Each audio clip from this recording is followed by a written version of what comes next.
Welcome, ladies and gentlemen, to match number 4 of the night for the WGLNA Season 4. We're in week number 5. You can believe it. Already in week number 5. I'm Joshua Gray, call sign Clutch, joined by Randall Holcomb, call sign Rookkill.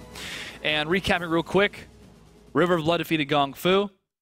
Hammer Time was able to take down the Googly Bobbers, and Bernal Empires defeated Refuse to Die in a close matchup. But now it's FNATIC versus the Cunninghams. Make sure to follow us on Twitter at WGLNA, Facebook.com/WGLNA, and also make sure to use that hashtag WGLNA. The question of the day today has been, the teams that are the lower side of the Bravo division, which of them do you want to make it to the playoffs? That question does not apply for these two teams, though, since they're at the top of the division. It does end up making it easier. Yeah, if FNATIC starts at the first, it's going to be much easier because they go against the 4th, 5th from bracket B, or the opposite bracket. So first plays 4th of the opposite bracket. Seeding, yeah. Make it probably going to be a little bit of an easier match. If they get second, they have to play 3rd from the opposite bracket, and when we go to the finals. So it is a little bit easier to try and get there and get first. Second is a little harder because you have to face a team that's also incredibly competent and probably a little bit better than the 4th seed. At least we'd hope so, based on seeding.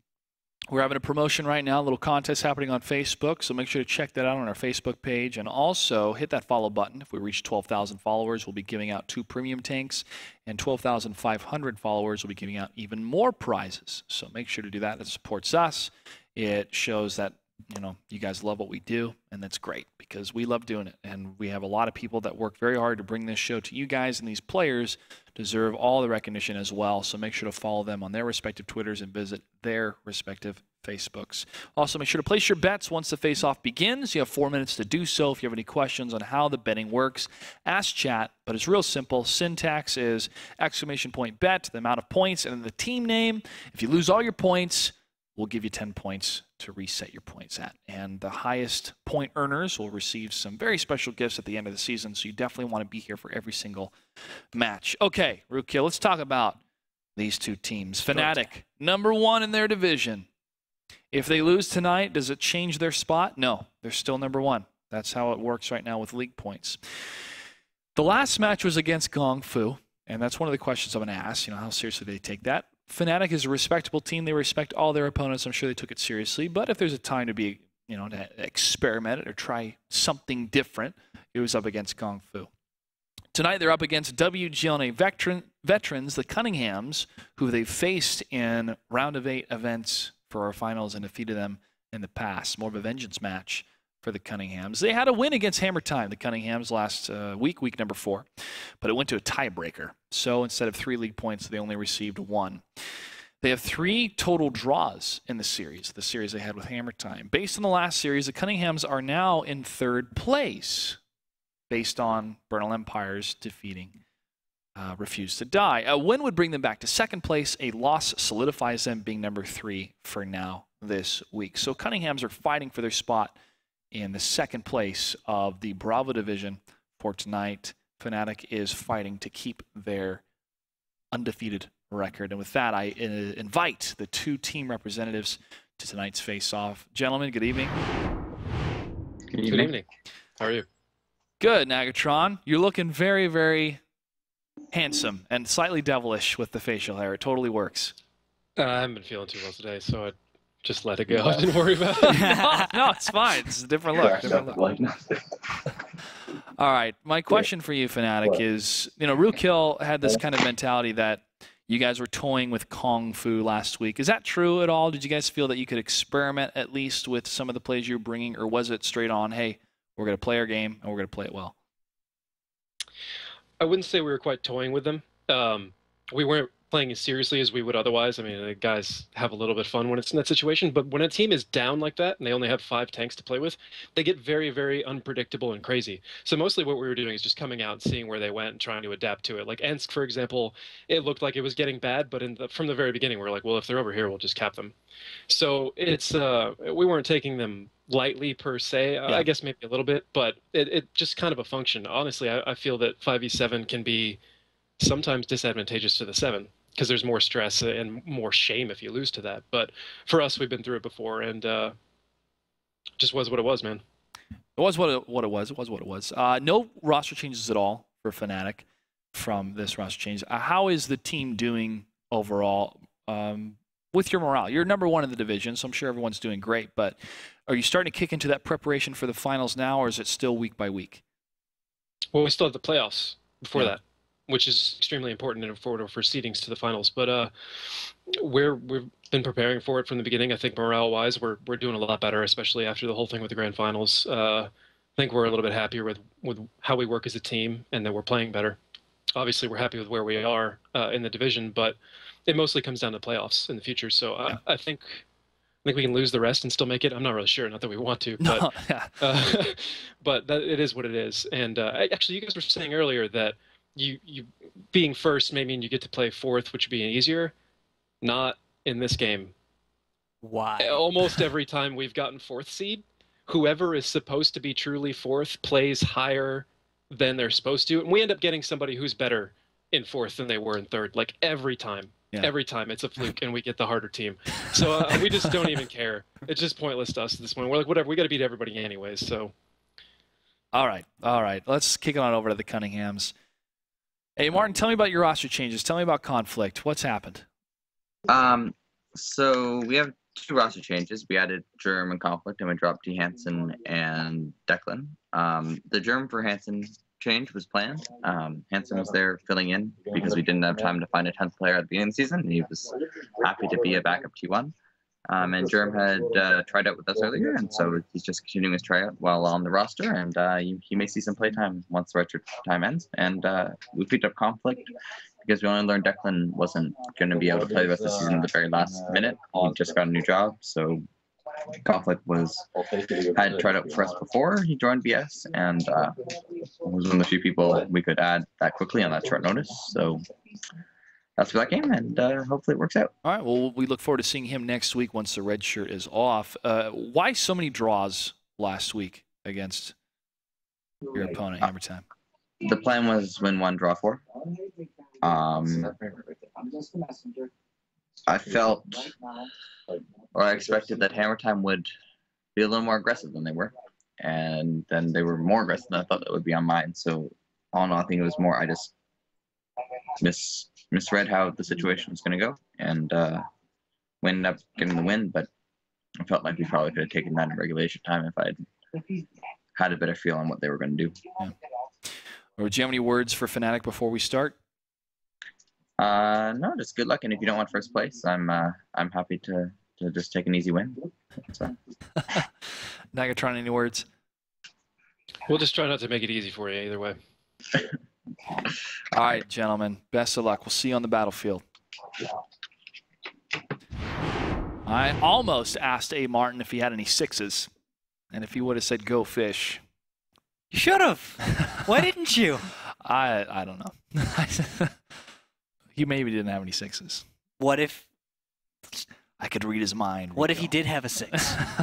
Then you'd have 6s. Yeah, let's take a look at the rosters. And as we mentioned, Conflict will not be playing tonight because of the red shirt rule, but you can look forward to seeing him next week. No changes on FNATIC.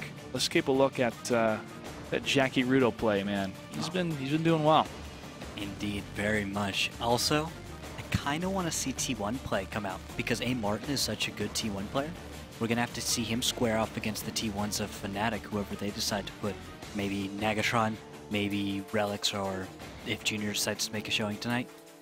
No, he won't, sadly. Yeah. Dang it. I kind of want to see him play. It's disappointing. Well, maybe next time. But go ahead and tell me, what are the rules for victory for these teams? Gladly, the first rule is they've only lost twice. FNATIC has only lost 2 maps in this entire season. Those are Himmelsdorf for River of Blood, and then Mines to Hammer Time. If there's anything to exploit, it's probably those 2 maps. Everything else seems so solid. Never Ensk. Never Ensk. Mines is the map I think Cunninghams, if they study what FNATIC has been doing, they can make it work. It's going to be very difficult, especially if they go for the hill play, which can be very spawn dependent. But it can happen. And as we all know, Himmelsdorf has always seemed to be the craziest map where any team can win at any time. Second rule, caught out. Commander J, we keep harping on him for this, has been doing a lot on open maps. When we go to open maps like Steppes, Prohorovka, we see him scouting a lot, being on the flanks, and the rest of the team sticks together. An unfortunate part of that is that he will get caught out or the rest of his team will be overmatched. And then the third rule, calm, cool, and collected. FNATIC is calm, cool, and collected always. They will always wait for the perfect moment. They are playing to win. They are not playing aggressively all that much unless they absolutely find the advantage and they can win. They are very timings based. You have to throw those off and you have to be very inconsistent with the way they're going to read you in order to attain victory. Here we go on my favorite map, Mines, the last match of the night for the Bravo Division. FNATIC versus a Cunninghams. Rookkill, what do we have for tanks? For tanks, I've got a 5100 Pershing T69 and two 1390s. For the side of FNATIC, the Cunninghams will bring two T32s, a T69, two 1390s, two T1 Cunninghams for either side. Trireme, the T1 heading towards the center.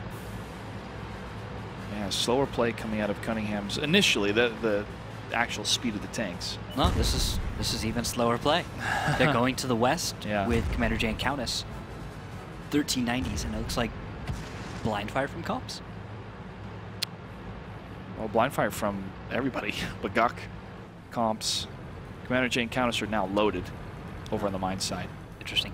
And now Soviet and Jackie in 1390s are hunting for T1s in the east. And interestingly enough, there's some blind fire from, I think, Silent Demise towards the hill, just guessing where all these tanks could be hiding. In the meantime, Antonio Handsome has gotten himself on top of the hill. That should be highly effective, an American tank on a high ground. Relics, Nagatron, looking to see how they will be able to perform against A. Martin and Trireme, who are very competent T1s. A. Martin especially is always going for tier 8 kills. But his 1v1 T1 skills will come into question as he is about to take on Nagatron. Oh, Nagatron falls. Oh, Comps gets a shot. nice shot from Comps. Really good vantage, Yeah, unfortunately. real long range. Nagatron got spotted, and I don't think he spotted A. Martin in time. Very interesting that he did. I think his front was sticking out a little bit. Ah, Jackie Rudo getting the reply. Gets the kill onto him. Jackie. Good job, Jackie. That's what needs to happen from FNATIC. They lose the T1, but they are able to get payback. Now both team captains from these teams Are down. are down.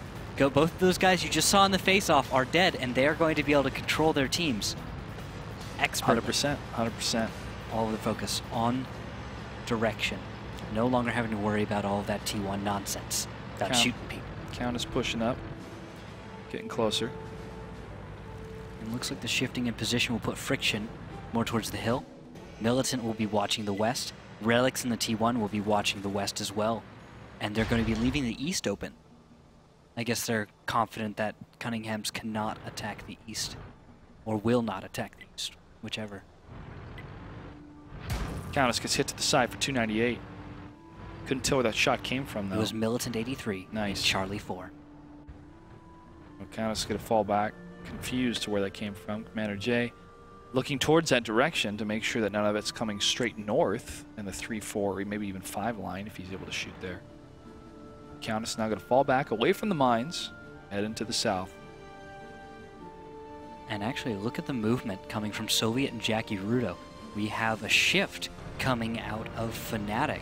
Two 1390s moving from the hill, escaping from the hill, I believe, without being spotted. And now they're taking the widest route they can to try and go into the west. Very strong move. This is the kind of stuff I like to see on mines. I love watching the flexibility of 1390s as they make their way from one side of the map to the other and show up completely unexpected. They're being also very careful not to destroy anything at all. No trees, not even the docks with the dinky little boats on them. They're dinky boats. Because they don't have boat insurance. Why would you have boat insurance? Why wouldn't you have boat insurance if you owned a boat? I mean, if it's a cheap boat like that, you don't really need boat insurance. I think you're spending a little more money than it's worth. Yeah. It's peace of mind. That's what you're buying. Commander J is in a prime position to see one of these tanks pop up on the hillside, or the mines, excuse me, the water side on mines on the little hill next to the lighthouse. Soviet in a really nice spot. This bush. perfect approach onto it, by the way, from a defilade, from a low ground where he cannot be spotted.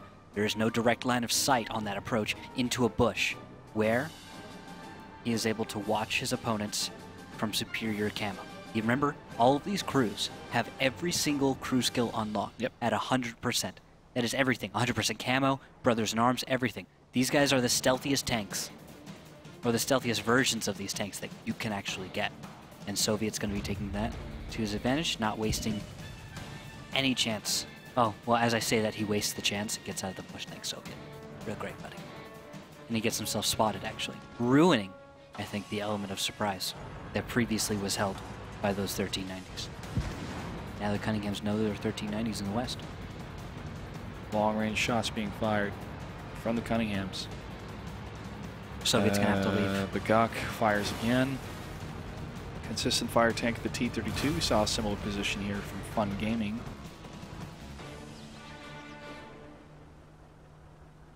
Trireme spotted. Antonio Hansen. Friction, also lit. Nice proxy, of course, 50 meters away is Trireme from Antonio Hansen. Not anymore, but he was. That's why the T1 sits below the hill. You want a proxy spot tanks above, and then you have cover fire from Bagak Solid Demise, Comps, Countess, and Commander J to guarantee that Antonio cannot sit out in the open and take free shots and get free spotting. Bagak still consistent firing on the hillside and the mines. He's aiming towards the hillside, fires again, warning shot. No connection. 4 minutes, 13 seconds. Let's take a look.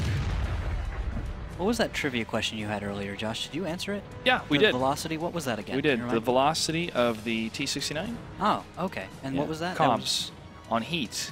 It is 1,143 meters per second. So let's do another one. Let's do another one. Come on. All right. Let's do rate of fire for the T-69. Rate of fire. Rate of fire for the T-69. Okay. How many rounds per minute? Oh. At top stats. Top stats. Of hard stats, not crew training. Hard stats of the tank. Okay. How many rounds per minute can a T-69 fire? Let's think. Four rounds in a clip with about 30 seconds between clips. And with 2 seconds between each shell, you've got, let's say 2.1, so 2, 4, 6, 8 seconds. I'd say you can get 6 or 7 shells per minute. Okay, so which is it, 6 or 7? I'm somewhere between 6 and 7. Pick a number. Do I have to pick? Yeah. Am I that close? Because I want you to pick so I can tell you if you're high or low, so the audience can continue to guess. Let's go with 7 rounds a minute. 7 rounds per minute. 7 rounds per minute. Is Rookill's guess. Okay. You are below. I'm below. You're always below. I'm always below. Yeah. Okay, I have to wait for it, don't but You're never going to tell me. But I want to stress something, though. It is factored in milliseconds as well. So how far below? There is a decimal. I never put in the decimal. Just, nah. You don't put in the decimal? No. Okay. I can just drop it. All right, you just dropped That's what the I did in math. I mean, I got by. Teacher was like, you need the decimals. I was like, nah. You need to show your work. Nah, I'm good. I think I ballparked it pretty well. Friction gets hit for 2 shots. I mean, who cares how many apples Sally has anyway? 2 minutes. I mean, she can't have a fraction of an apple, right? Never mind. I won't go into monologue clutch time. I'm just messing with you. Man. You know, the one phenomenal thing about World of Tanks that I've always been really impressed with is the numbers calculation that happens so fast, you know. But it's done at it's done in a fashion that's so realistic because we're watching tank warfare. But I was not good at math in junior high or high school because we were doing calculus and imaginary numbers, and I thought, I don't need this. So I didn't apply myself. And in college, when I had to Clutch, you got to interrupt you. Sorry, buddy. No, Fight's that's fine. Beginning. Fight's Jackie beginning Rudo with Bagak. pushing on up. Bagak taking fire, and he is down. Soviet and Jackie have moved in, while Militant 83 is also gone through the east, and there's a pinch friction also from the west right on over the hill. Antonio Handsome on the top of the hill, and Silent Demise is focused down. Now Comps is taking damage at range in the open from Antonio Handsome, and Countess as well. Soviet moving on up. Here comes Comps, pushing up the T69. He gets shot from the side! The nice track shot coming from Friction. Oh, he misses. Able to see it. Oh, no, that wasn't a miss. My bad. Jackie Rudo takes a hit. Jackie and Soviet. Oh, Soviet's still reloading here. Wonder if Jackie remembers that that cover can be penetrated now with shells. Well, out of sight, out of mind, right? Yeah. He's gonna get hit again. I don't think it's enough time for. It's not enough time for Fnatic to get the win. Are you sure? Yeah. 20 seconds. 20 seconds. Commander J Commander and J's at Countess. full health. It's a full health. I mean, focus fire. OP. They can't. Jay's been spotted. He's also been rammed once. Oh, nice. Nice drift from Soviet. They can't get it. 2, 1. Countess barely is the one escapes. that's able to escape, not Commander J. So close. So very close in that one. That'll be a draw. First map. Yeah, it was close. Fnatic pushed in, but 5 more seconds and they could have got it. 5 more. 5 more. I loved how Soviet Kane clipped him and then drifted, slid, and got the shot. That's because he rammed into. Yeah, that was really cool. Yeah, that was kind of cool. I like drifting in tanks. You Yeah, ever right. played a Lux? No. It's a German light tank. It's called the Lux, Okay. and it's German for Lynx. In the T50-2, I used to drift. That was the most beautiful thing ever. Oh, I know. Now I only have my T50. I know. Anyway, finishing my story about math. I had to apply myself in college because I wanted to get 4.0. And I did when I got my associates at a 4.0. And I had to apply myself to learn math. And I spent Saturdays, like almost all day, 6 hours in the morning doing math, like tough math. And thankfully, it worked out to get that 4.0, but in the end, the most important thing that it taught me wasn't how to do that math. It was how to apply my time to accomplish something that was really difficult and to reward myself by spending the rest of my Saturday doing whatever I wanted, but in the morning to get that done. Yeah, hard work, just like in tanks, gets you very far. Exactly. So what these people have to do, what these team members have to do is they have to dedicate, that amount of time, 6 hours, 7 hours, however many hours a week, to put in the effort, to put in the time, to work on difficult problems. How do you defeat an enemy that keeps playing defensively? And after you're able to figure it out and spend the time, you get to reap the benefits. Yeah, it's a full-time job to be this high level of World of Tanks. The amount of hours is just astronomical. I can only think about how many hours these guys have put in since I became a caster. Yeah. I put in thousands of hours. It's a full-time job for us. Yeah, well, for us, but I'm sitting here watching now. These guys have to play that many hours, and that is incredibly stressful. But the difference is, I'll talk about the differences here in a sec. Let's go ahead and jump into battle number 2. It's going to take place on Prohorovka, and if you can believe it, this is the first time we're seeing this map played tonight. That is very surprising. Yeah, what do we have for tanks? 2 Pershings, T69, 2 1390s, and 2 T1s for FNATIC. Cunninghams bringing a T32, T69, 3 1390s, and 2 T1 Cunninghams. Now back to your point, Josh. Are you motivated by favorable methods or favorable results? Methods. Has to be done right. Results. Results are...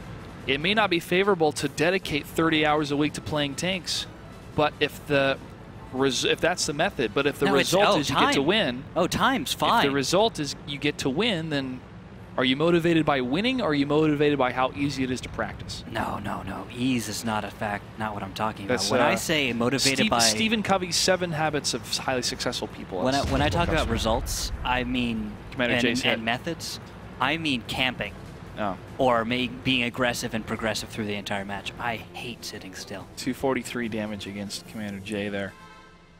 I hate waiting on my opponent. Look at this. This is a Gong Fu versus Hammer Time. Oh, you're right. Type play here. Everyone going to the east side. It's a village. And then Negatron watching the back. It's a village party here. Oh, nice shot from Commander J against Militant 83. Can he line up another one? And you see this crossover? FNATIC has sent all 3 of its mediums up and over, paid a little bit for the position, but they've gotten out of the east a little bit, and they're actually going to be able to have control of the western part of the map. And as I do see Soviet Negatron moving westward and north, we may see cap pressure from FNATIC and a screen from the mediums on FNATIC. Everyone else, Relics and Jackie, Relics just, I don't even know what Relics is doing right now. Relics, really figure out what you're doing. And then Jackie on the hill. I see Commander J.A. Martin and Countess also aggressing on the hill shortly. We may see Jackie actually go down in a 3v1. Martin closing the distance. Bagok turning left and right here in his T-32. No decision made to move closer to the train tracks and find out what FNATIC's doing or hang back. They're able to spot Jackie Rudo from way up top, and that's a possible overmatch here. That's exactly an overmatch. This is, wait, this could be an ideal position for FNATIC to fire into the hillside, but Jackie Rudo's taking way too much damage. 470, he's going to back off the hill, expertly actually. Very smooth driving, and with that, looks like Soviet's going to close the distance in the south. Nagatron going to be closing on the cap. This is going to be a cap fast from FNATIC with a screen from the rest of those tanks. Medium tanks closing in. Militant taking a lot of damage. Friction taking damage. Antonio needs to move in, and he will lead the way. And Militant's low. He's got to be careful. And Antonio does push up. There's one shot. You can hear the sizzle. Track shot. Another volley. And look at that three-prong volley from FNATIC here. And is not very effective. Baguk in that T-32, the armor is just so effective. Soviet begins screening and is just running up and over into Silent Demise. Silent might lose in this 1v1, or no, Soviet's actually taking too much damage and he goes down. Put a shell into tracks. Now Nagatron is forced to get off the cap and try and salvage the situation. The mediums need to salvage it as well. Jackie is trying to just get back with the group. When he was forced off the hill, he was forced completely out of this fight, making this a 4v5 effectively. Commander J is on the hunt to get Jackie, though. Jackie's in the water, and this is not a good place for Jackie because he can't look up very well in his tank. Commander J Jackie's not there anymore. That's unfortunate. Oh, sorry. With the map. Oh, yeah. Jackie's moved. Now he's moved. Okay, that was the last spotting position they had seen him. Yeah, sometimes that happens with the map. Baguk and Comp's not together. It's like, Jackie, what are you doing in the water, man? Yeah. You gotta go. It would be a strange position to just sit. He's moved and rejoined the group, so now we've got a full 4 tanks against the 5 of Cunninghams, and this looks like the push up and over. Baguk doesn't care. Oh, Militant is able to survive that one shot from Baguk. Baguk has just done so well staying alive here.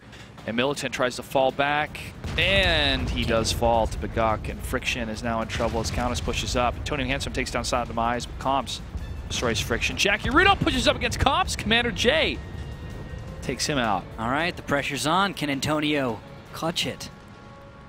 Yeah, it's going to be close. Very if difficult. he's able to, well, geez. Let's look.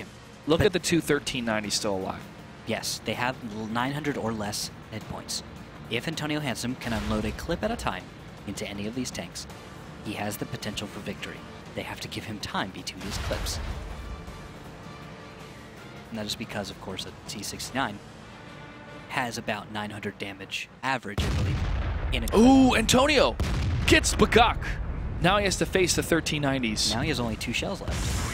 Oh, and he's surrounded by the 1390s. Oh, bummer. All right, now all they have to find is Nagatron, who is doing his best to escape. And he's still alive. Nagatron's still alive. Can't call it yet. Yeah, he's all the way over here, guys. Can't call it yet. And he is not spotted. Nope. He's way far away. He's way far. He's way in the east. Yes. But they're close. And he's seen. lit. He fires. Go away! Don't do it! Nothing to see here. Boom! Crashes and gets it. Cunninghams is up 1-0 against FNATIC. Wow. On Prohorovka. He's moving to battle number 3. Now this is the scary part. A. Martin in the face-off said, I asked him, why so many draws? He said, well, the plan was win 1, draw 4. They've won 1 and they've already drawn 1. Now they just have to draw 3. They're going to play defensive. They're going to play passive, and it's up to FNATIC to penetrate that defensive stance. And if there's one team that can do it, it is FNATIC. Taking a look at the stats in that matchup. T-32, Baguk. Damage blocked by armor, 720. Hits bad. received, 10. 2 of them bounced. Wow. So he survived a lot of shots. Hits received 10, and 8 of those were penetrations. Yeah. It seems like more of those were bounces to me. I felt like there were more. Maybe. Well, would you count what the being tracked as a penetration count, correct? I think it does. So I think that's what happens. I really hate that. So I wish they changed it. They made a track. Yeah, shots absorbed by tracks. Yeah. Or shots that T-69s put into your tracks and they fizzled because heat. Too many categories. No, it's a good category. And it's also a really long and hilarious statement. Because the T-69 fizzles so much into tracks. That's the unfortunate part about a T-69. It's a great tank because it has amazing damage output. The time between reloads is really short and very convenient. And it has good gun depression, view range, armor. It's a great tank.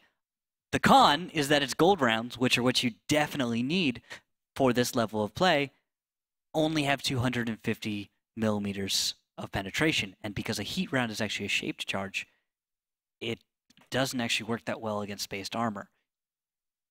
It doesn't have any fall off at range. When it hits a tank at 500 meters or 600 or 700, it doesn't matter. Or if it hits it at 1 meter away, same penetration. Unfortunately, just not so great against the sloped armor and against the spaced armor. Yeah, and that was very noticeable when FNATIC was Season 2 and they lost against Wreak Havoc because a lot of the T-69s were not penetrating those T-32s. I remember way early on, because right after the T-69 change. It used to have 300 millimeters. It went down to 250. Mm-hmm. All right, here we go. Battle number 3, on Himmelsdorf between FNATIC and Cunninghams. Cunninghams is up 1-0. Rukia, what do we have for tanks? 3 MX 5100s, 2 IS-3s, and 2 T1 Cunninghams for both teams. Mirror matchup. Who can do it better? Who wore it better? I don't know.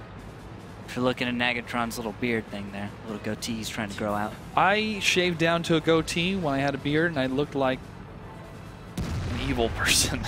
Goatees are just evil looking, man. Yeah. I've played a bad guy on TV. Yeah? How bad were you? Pretty bad. Oh, man. Pretty bad.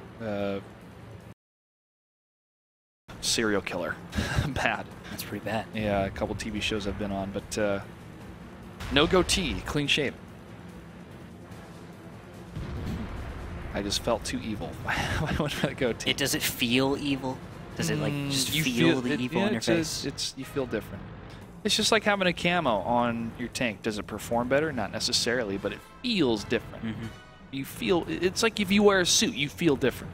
It feels comfy. It does. These feel pants power. breathe so well. You feel power. You feel manly. You feel you can conquer the world. And also, you wear comfy pants. Some of the camo and decals I choose on my T-32 makes me feel that way as well.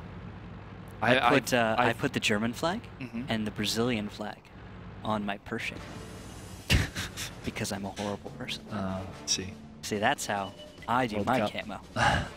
World Cup chip. Sound Demise, they've pushed far. Now on the golf line. Leapfrogging a bit. Shot fired. Looked like that did not connect at all in any of the tanks here.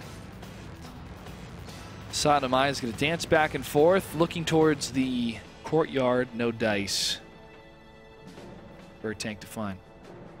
This will be a minute or two before they find each other. This is an interestingly incompatible strat where we've got, and by incompatible I mean not conducive to very early engagements. It's going to take them past the 5-minute mark for them to be able to position themselves in order to try and find a real engagement or a brawl, which is of course what we see on Himmelsdorf most of the time. We don't see those long-range engagements. We don't see sniping. We see fast brawls that are decisive.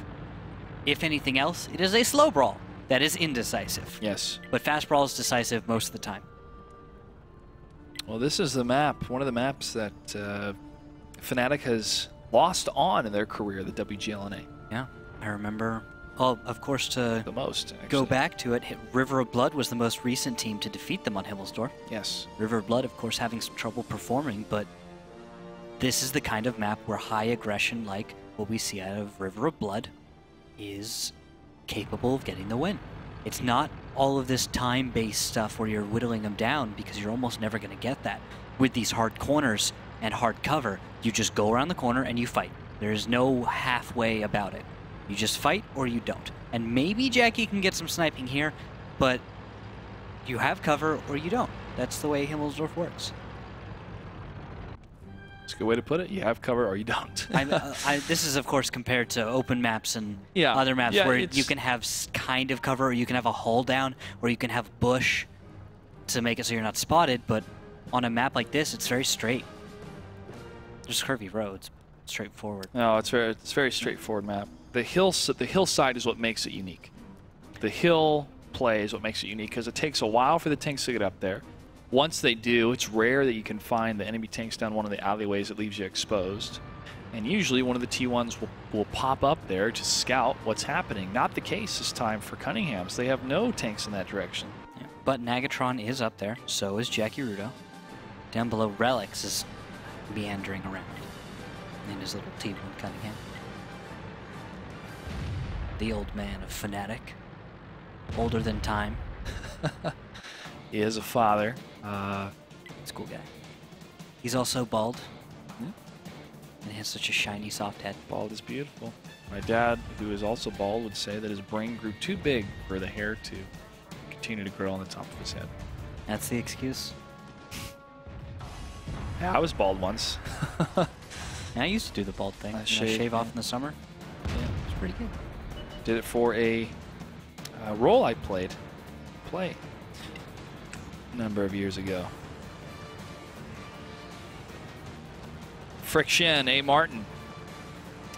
Is able to spot Friction here, does not return the favor with the scouting, but they know that FNATIC is close. They're not going to be able to make the approach like that. No. FNATIC's not finding a reasonable angle. Everything is covered by the Cunninghams. This is a setup, actually I'd say maybe even an improvement on their defensive position. Let's try and actually analyze that for a minute. Sure. Because I haven't seen a layout quite like this. So we'll start with comps, I guess. All right, well, so Comps is in a defensive play that through this window keyhole is perfect for any tanks that would try to go for the flag cap. He's in a great position. You move next over to Silent Demise. He is the furthest, well, he's the closest to any type of play that's coming across the courtyard that he could snapshot and get a good hit. Send it over to Commander J. He's in a defensive position as the reinforcements to Comps. Countess is next to the courtyard system for the courtyard section for a possible crossfire. That can happen. Trireme, he is waiting for them to punch through. Yep. And now we actually have the proper approach. Militant 83 Friction approaching the north cap. Behind them, Soviet is going to be covering, I think he's going to cover, yes, the southern approach to the cap. Make sure there's no contraflank from the Cunninghams. In the meantime, let's see. Soviet, Jackie Rudo still on the hill, also covering the lane with Soviet. And Antonio Handsome is going to be at home with Relics to defend the cap. In the north, Nagatron getting ready. So there's going to be a cap, but it's actually a split from FNATIC. They're going to split their forces, one T8 to the south, some to the north. There's actually one on the hill, which is an interesting position. Nagatron will go to cap. Relics will defend the cap.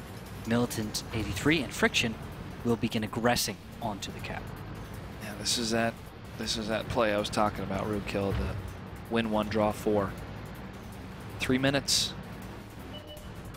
for FNATIC to make a move, and they spot Friction. Do they see Comps? They do see Comps. Nagatron's going for the flag cap, trying to pull one of the tanks towards him. He can't get there in time. Nice shot by Friction. Good play by FNATIC to pull the sacrificial turret break here for Comps. They could allow them to begin the pressure at an advantage. However, they lose it a little bit with Friction taking some damage and with Militant taking damage. Now, I think they're going to probably back off, or at least try to use this as bait. Soviet is moving towards Silent Demise. Relics taking damage in a 1v T1, and Beguk, I believe, is on the cap from Silent Demise takes down Relics. Antonio Handsome has to move back to defend the base. Friction is taking a lot of damage here, and Comps pulls back, but Militant was ready for him. Friction is destroyed. T1s are going to go down. Antonio barely misses a mark. Trying to get it. Eventually, I think. Comps and Triming now pushing up. They're going for around the corner. And that's 2 tier 8s gone for FNATIC. Minute 53. They're in panic mode. Saad Demise, Martin, Countess staying together. Saad Demise falls. Still some fight left in FNATIC here. Minute 43. It's not over yet. Commander J is very low. He's a one-shot. They just have to kill a Martin. Antonio Handsome is on the way back. I think he has 1 shell left. And he just has to make it count. Jackie Rudo fires twice into Countess. Going to get a third. Oh, all 3 tanks from the Cunninghams are all together. And Antonio misses a shot on a Martin. Okay, he's able to get the ram. Okay, but that sets him back very far. Soviet is in a very difficult position. He has to drive absolutely perfectly to avoid dying right now. And he might just... Comps finds a keyhole, and Soviet, I think, is going to go down. Yes, Comps gets the kill. Now, Antonio Handsome, Jackie Rudo are completely split apart. The Cunninghams must get the kills within 1 minute, or they must cap. And they have 1 minute and 25 on the clock. They do not have enough tanks to cap this in enough time. Not on the cap, at least. Commander J is found by Jackie. Jackie seems to have his turrets broken, and he doesn't! He doesn't pen! And he rams into Commander J. Commander J gets the kill. It's all up What? to Antonio Handsome. 40 seconds left to go, and he's being surrounded by Countess and Trireme from behind. Trireme gets from behind, and he gets the shot into the tracks. And Cunninghams is up 2-0 against FNATIC as we move on to battle number 4.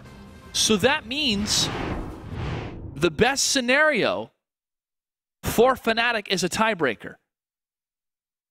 I am completely baffled right now. I hope you guys are too, because What is happening? I don't... Okay, there's got to be something wrong. There's no way, there's no world in which Jackie should lose that 1v1 versus Commander J. Commander J was a one-shot, and Jackie failed to execute twice. I don't know if it was... There's no way. He had to have... That had to be lag. I feel like I'm making excuses for him, but these guys should have performed way better. I mean, Commander J is good, but he can't just make shells bounce out of nowhere. No. Just can't just make it. He's in a 5100. No, that was quite surprising to see. Yeah. Let's take a look at the replay here. Okay, so... Straight up bounce, 5100. He hit the gun. He hit the gun of Commander J, and then I think that's a stutter there. Even worse. Wow. That's crazy. You saw the sparks. I saw so the there was a sparks. connection. Yeah, that was a It was kill. off the gun. He fired. He got the final shot.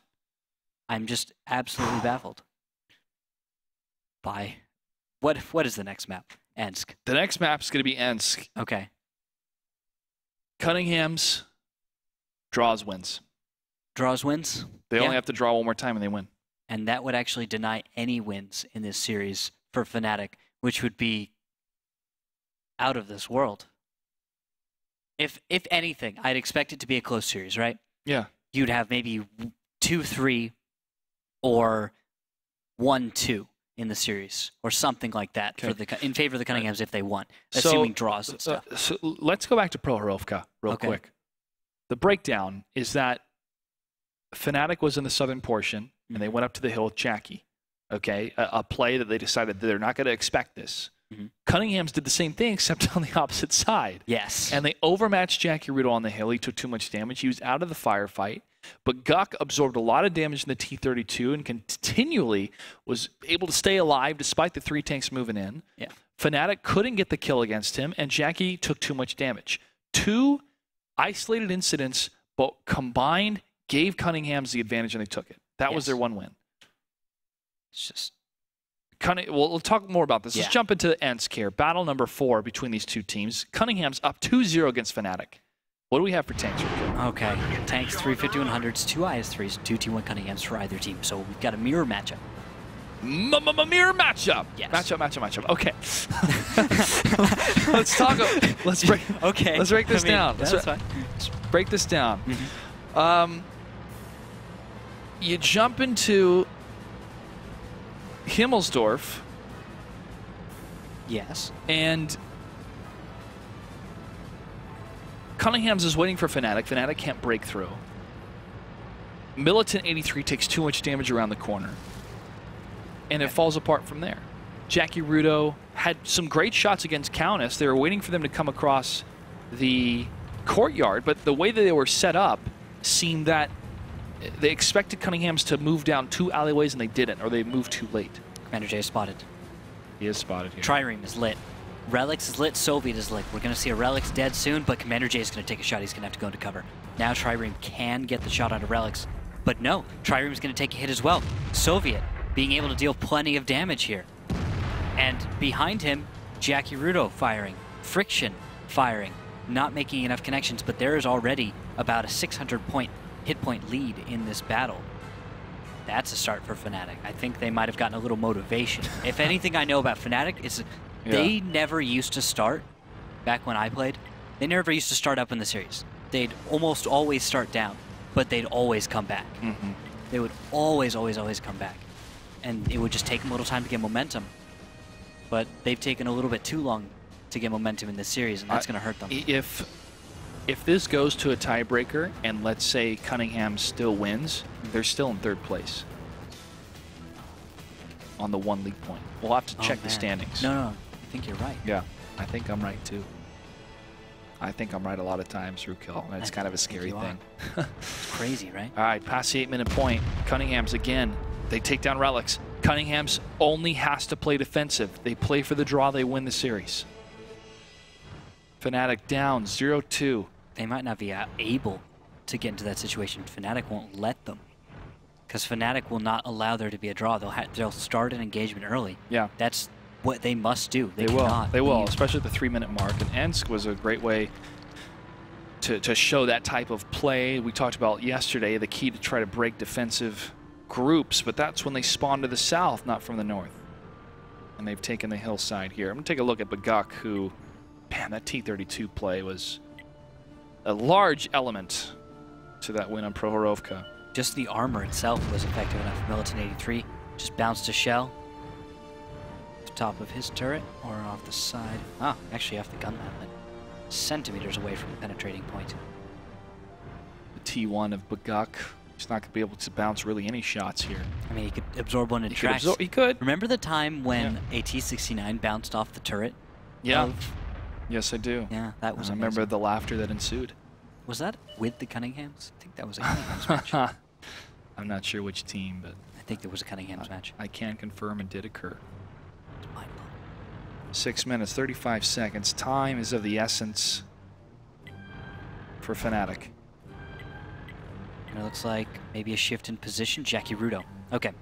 Here's what it's going to be. Train tracks from Jackie. That should be it. That's how you attack the southern position. You bring some tanks from the west, train tracks, move them down into the flank, cut off, find someone who's cut off, because Cunninghams won't be stacked all in the same spot. They'll be slightly separated by these buildings, which actually kind of cuts them off from each other, especially if you begin a very quick engagement, like bring 2 5100s or an IS-3 5100 combo. That works pretty well. Blind fire from Jackie from the north. They've got time to try and get free damage. Antonio Handsome not really going for that. Nagatron chilling out, watching the backside, making sure no one's over there. Now, Jackie. Guess gonna go into the reload. This does, you know, again, I'm thinking in hypotheticals and 2 battles away from now, but based on the draw we saw on Mines, more damage was done by FNATIC. Really? So that's up to our admin to calculate the damage if it becomes that scenario. But the 2 wins by Cunninghams. Oh, yeah, of course. But 2 wins can happen here for FNATIC. I'm basing off the raw difference if it comes down to it. It's a very interesting thought. Who has done more damage? And if you're gonna have a draw, it can't be here now. Yeah.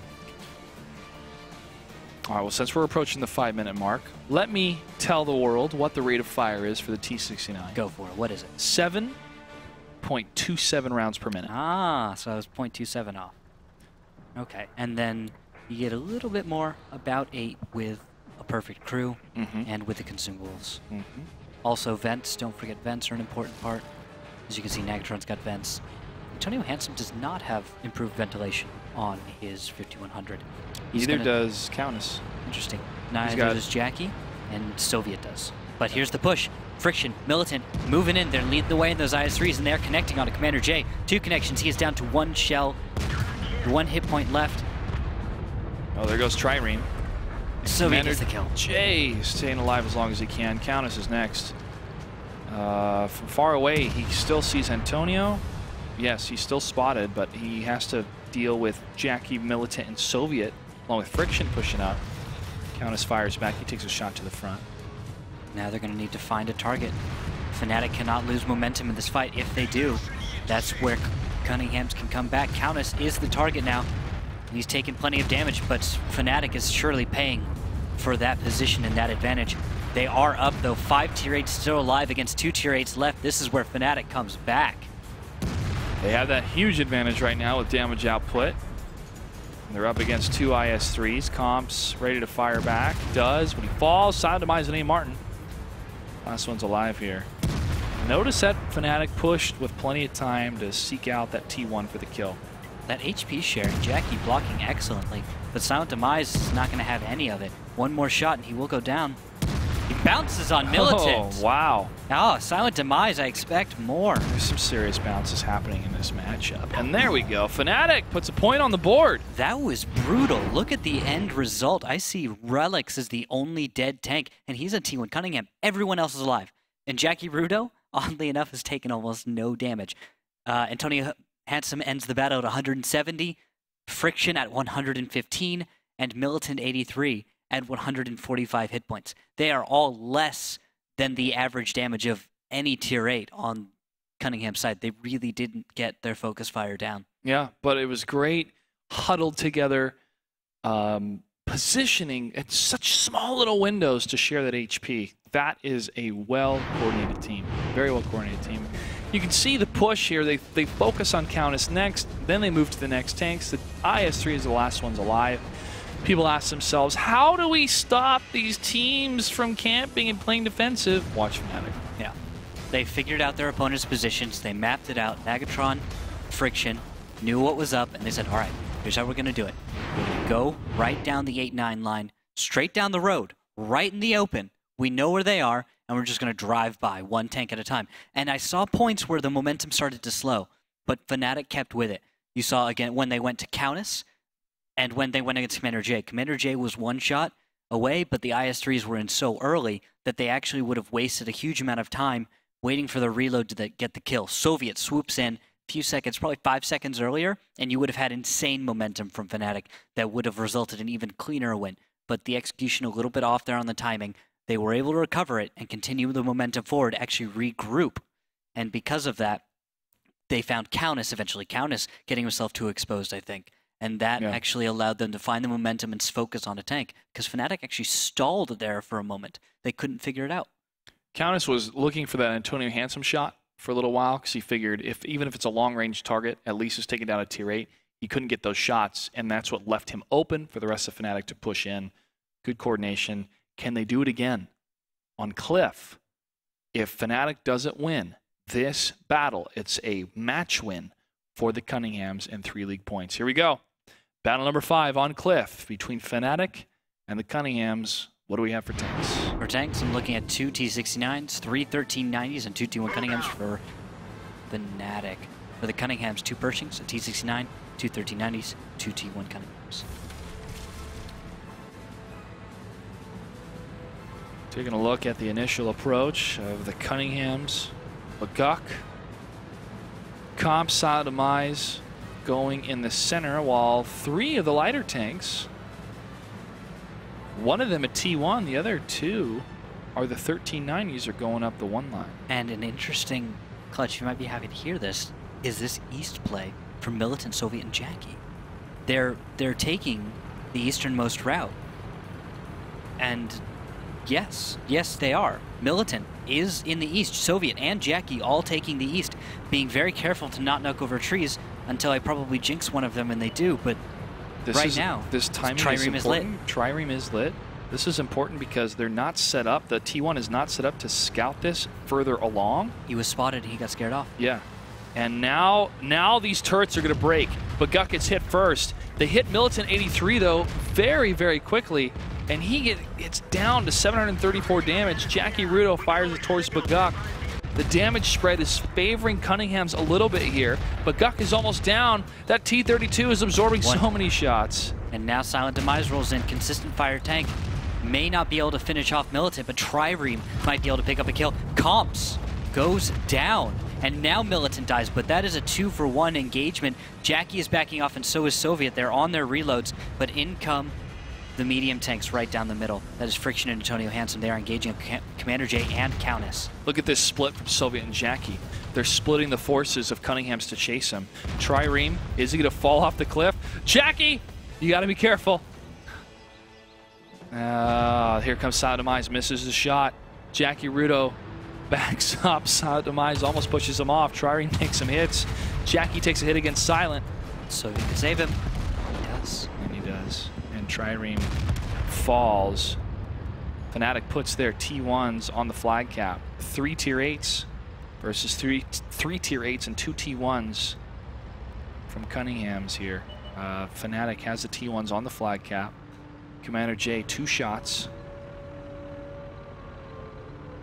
28 seconds. He's going to have to get there quickly. Now on the cap, T1s, Negatron, and Relics holding off A. Martin. A. Martin doing a very good job of holding him off. But Soviet is about to fire onto that T1. Not getting the connections, though. Commander J's hit from Antonio Hansen. There Another he hit. gets it. And gets a 3rd one, but he has to reload. Countess is way up top on the lighthouse. And he is not lit. He's staying hidden. T1s, Relics, and Negatron are in the perfect defilade. Commander J cannot engage on that. He gets a shot against Soviet. Antonio is almost done reloading. Countess gets hit. One more shot and he will fall. 10 seconds left. He can't get to the T1s. Our admin's going to have to start calculating that damage, Rukil, because this is going to a tiebreaker between FNATIC and the Cunninghams. No, reset happened. Looks like they wanted to kill. Oh, Countess took down Negatron. What kind of a shot was that? What? No way. You have to be kidding me. No, from all the way up top. Look at where that T1 is. All and the look way up top. at where Countess is. Do not underestimate the power of the 1390. You have got to be kidding. In GOAT mode. That is bad. That is amazing. I had to do that. I'm sorry. I know. I'm very impressed with Countess. Not enough, though, to get the win. I mean, he can only carry so hard. His shoulders are only so wide. They're only so wide. Tiebreaker. Yeah. Oh, man. We're going to a tiebreaker. FNATIC was down 0-2. They bring it back in decisive fashion on Ensk and Cliff. And now we're going to see Sand River. Yeah. Okay. Damage at least for this last battle. Way in the favor, of course, of FNATIC. But we've got 1,800 damage, 1,600 damage, and 1,500 damage. Jackie, Soviet, and Antonio all the way down. No surprises. However, Militant not being one of the top damage dealers is a little weird. Well, he died. He died. That's why. He got focus fired pretty early there. Where was this FNATIC at the beginning? You talked about this, though, how they have to... Back. I feel like they got like pissed off or something. A few times they're like, all right, that's enough. Just slams their hands on the table. Let's kill him. And they do that. Well, it becomes that fury when you're up against the ropes. And it's either I do something now or I lose. And there is a calmness to that, to that power. There really is, to where you're thinking of all these different scenarios. You're overthinking what's happening in the moment. You're planning for the future, like I kind of was, of, well, if this happens, then this will happen. It's more of, here I go, and and you're not thinking, you're feeling. You're just doing. You're just doing. Perfect way to say it. You're just doing. You're just winning, as they were able to do in the last 2 battles. Sand River. Yeah. Sand River. We haven't seen this map played since the Global Grand Finals, where we talked about last night that Simp pulled out a miracle, you could say. A very nice play they had against Lemming Train, who were the hometown heroes in Poland. Lemming Train faced them again in the losers bracket and were able to defeat Simp, but Simp took them the first time. That was quite a performance. And actually the final match was decided by that tiebreaker on Sand River. Yeah. Virtus Pro and Na'Vi. Na'Vi did more damage, chose to defend, picked all 1390s, which would Did they choose to defend or did they choose to attack? They chose to defend. They had an all 1390 lineup, and they just sat up. They just decided on defensive positions. There was nothing that Virtus Pro could do. They were not prepared for that. There was 2 times where the attackers won, though. in the beginning, and then it turned into the defenders, and then yes, Na'Vi defended from what I can remember. FNATIC did more damage. They will have the choice to attack or defend. The choice I'm going to take a look. should make is defend. Nagatron says defense, so he will be choosing the defending side. I expect they'll emulate the strategy from Na'Vi. Can you verify with us real quick on the standings? If Cunninghams wins this, they're still in third place. Okay. If Cunninghams wins this, they have 7 points currently. They will have then 10 points, which will put them still below FNATIC. They will have 8. Oh, sorry, you're right. The 1 point. I was thinking the 3 points. They'll have 8. Bernal Empires has 9 because of their win. Yes, they do. You're so correct. Cunninghams will be knocked to third place, and Bernal Empires is now in second place. And that is what happens when you get 2 tiebreaker wins. You still cannot stay ahead. You are so far behind after that. Yeah. Well, congratulations to Bernal Empires. They're in second place in Week 5, no matter what the outcome of this match. Yeah, that's very interesting. Well done. Well done. We have 60 seconds for them to select tanks before we get started. Now, how Sand River works, the northern side will be the spawn point for the attackers. The defenders are to the south next to a village. And there are a couple of ways to approach. Simp, they were able to check out the sand dunes all the way to the southwest. And from there, it was amazing. It was so amazing to go the surprise right over the sand dunes and attack Lemming Train. It really was a sight to behold. Go back and watch the VOD if you haven't seen it. But can Cunninghams recreate that? Will FNATIC be looking for it? This is that. I think it's very difficult to recreate that kind of a situation. Yeah, it is. I don't think the Bambi principle applies here because FNATIC is more disciplined compared to some other teams. The reason I don't think that it's going to happen again is, one, FNATIC was at the Global Grand Finals. They were sitting there watching the match as it happened. It's not going to. They're going to be covering every single angle. But guys, the battle has begun. The countdown has begun. Let's look at these tanks, man. Here we go. What do we have for tanks in battle number 6? The tiebreaker between FNATIC and Cunninghams. Okay, so Jackie Rudo is going to be a young Panther 2. 4 1390s for FNATIC with 2 T1s. Wow, tank destroyer on the field from FNATIC. On the other side, Silent Demise will be in a T32, 4 1390s, and 2 T1 Cunninghams. So the only difference in these lineups is that we've got a T32 versus a young Panther 2.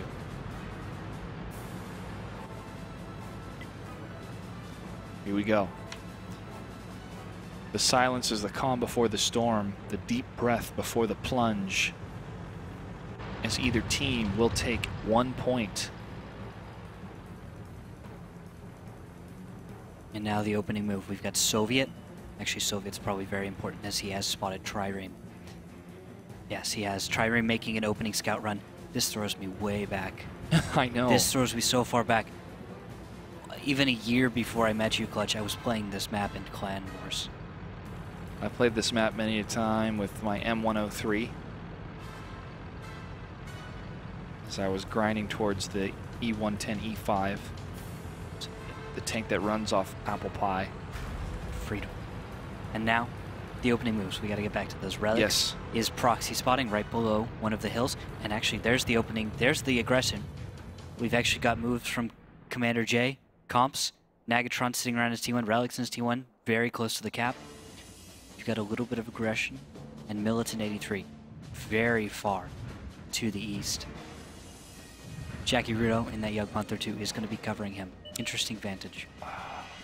Rukil, I cannot remember at all if FNATIC ever engaged in a tiebreaker scenario. I never remember them in a shootout. No. They've never had to. This is the first tiebreaker scenario for FNATIC in their WGLNA career. It was bound to happen eventually. It was against a very good team, Cunninghams. They really did bring it today. In some other matches that I've been watching in the past few weeks, I've doubted a little bit. Yes. But I think it was really their opponents also being incredibly competent. But really no huge mistakes made that cost them the whole series. They've lost a little bit here and there, but when FNATIC gets fired up and they get their momentum, I mean, they're very difficult to deal with. But now he's got defense. Nagatron's able to choose that, and Cunninghams are going to have a very difficult time making that work. Nagatron takes a shot, does not land. Count is still active, scouting around, looking for any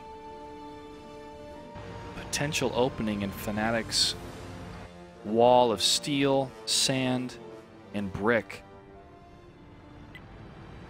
And they will not find one, I feel. No, they won't. They will not be able to attack from the south.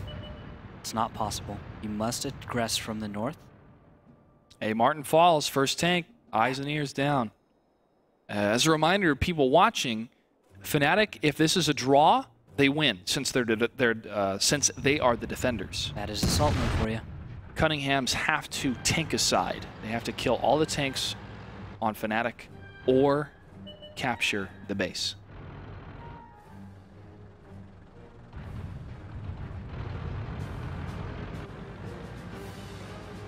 Six minutes, 37 seconds for Cunninghams to make it happen. Trireme from long range. Not able to spot anything yet. Look at the spread of the Cunninghams. 2 on the 1 line, 2 down the Foxtrot line on 5 and 6, and then 2 on the 9 line in Foxtrot area. Pronged attack that could go all that at once. Hit on the silent demise. Yeah, it did. I just saw that. Oh, and then Ooh, bounce. Now shots going on to Nagatron. If they can get Nagatron, that's a lot of vision down. They need to kill the T1s as quickly as possible. Here's the penetration shot. Here's the bounce.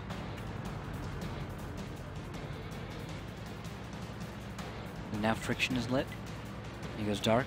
Cunninghams do not have time to play around. 5 minutes is not enough time to get the win, simply because of the size of this map and the openness.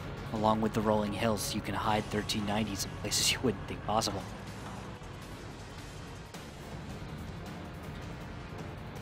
Demise peeking up with that T-32 in the hold down position. This is one of my maps where I was learning the power of hold down positions playing the American tanks, such as the Jumbo Sherman. A lot of Jumbo Sherman battles. The Guk is lit on this map here. My personal tanks career. 5 minutes, 10 seconds. Clock's ticking for Cunninghams. Soviet may stop. Shots fired, no connections. Soviet just making happy little loops. Almost keeping to the same exact pattern. Past the 5 minute mark. Look at how he's just drawing little figure eights. Varying it only slightly every once in a while. All right, a convergence is happening. Commander J is moving up. This is it. Cunningham's figured it out. You must attack from the north. You have to get in close, and you have to get underneath the hills. Sound Demise is hit again. Aye. It is not good. Range. Countess pushing up. Takes a shot to the front for 242. Here comes Trireme and Commander J trying to make something happen. Friction and Soviet are set and ready.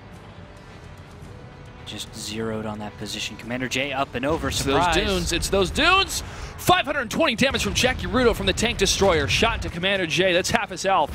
Soviet hit from behind. They're focusing on comps. Antonio Handsome needs to move forward and stop him. Soviet falls beforehand, but look at the 3 tanks focused on friction. Antonio Handsome fires. Can't get the shot. And the damage is just being spread out from Jackie Rudo. He's not able to get a focus. Neither are the rest of FNATIC. They are able to take down a few tanks here. Comps gets hit again. They've taken a lot of damage in return. Now Militant may be a little bit overexposed, but I think Comps and Countess are running out of shells. Militant takes down Countess, and now Comps is on the run, reloading. Shot fired and a miss. He escapes for now. You're trying to take advantage of that tank destroyer being out of the fight during the reload, but it was not enough. And now Silent Demise is late to the party. And ouch. He's out. 2 tanks left until FNATIC is able to win in the tiebreaker. But Guk, one of them, the T1, way far away, going for the flag cap. Why not? Here comes Jackie.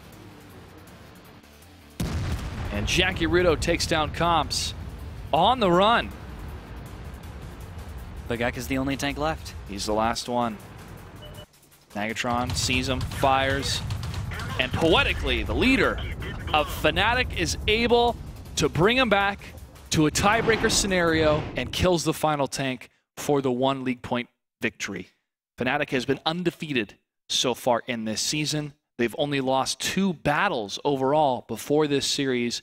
This is the closest they've been brought to the brink this season, and this is the first ever tiebreaker scenario they have ever been in. Absolutely phenomenal Wow. from the Cunninghams. It is incredibly impressive to be able to do this. Yeah. The Cunninghams, we've been looking at that center area of the division on both Alpha and Bravo, and have seen teams that they could be fourth, they could be third, they could be second place. Yes. And teams such as Bernal Empires and Refuse to Die are fighting for the second place position, where the Cunninghams, again, a team that has joined us for every single finals event, has now almost taken down FNATIC. This is impressive. This is phenomenal to see this type of growth. And to us, it's surprising to see this close, but it's not as surprising compared if we saw it in Season 2. Now, remember what Nagatron said in the interview about teams and their seeding and how truly skilled they are. Yeah. That's right. He says, oh, you think the fourth team's going to be simple? It's not. It's, sometimes a fluke happens. But this has been a constant theme ever since, Season 2, I would say. Because Season 1, it was new for everyone. But Season 2 is that teams were continuing to rise up in stature of wins, stature of progress, stature of how well they were going to coordinate their teams. And we've seen that with almost every team in this division. I'm going to start out with a prediction that the Cunninghams will not end up second in this league at the end of the bracket stages here, in the end of the groups.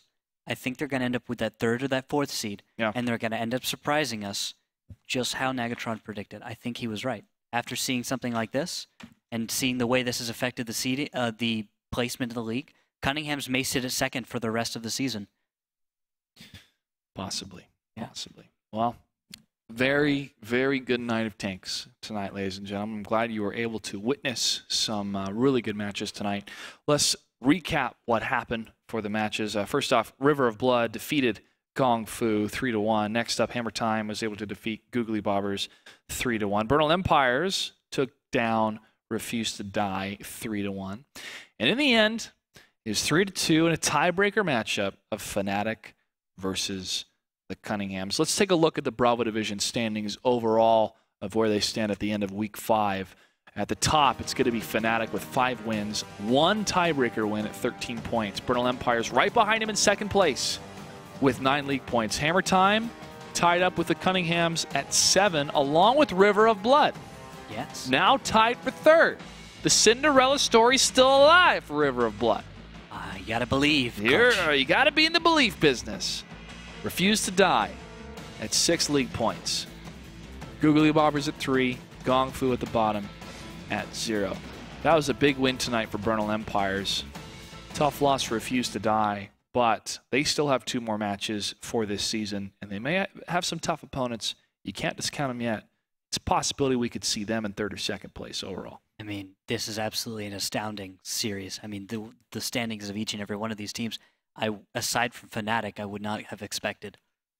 No. And that's what's awesome. That's why people need to continue to tune in for the rest of the season, because it's unpredictable what's going to happen, and that's what makes for great competition. Well,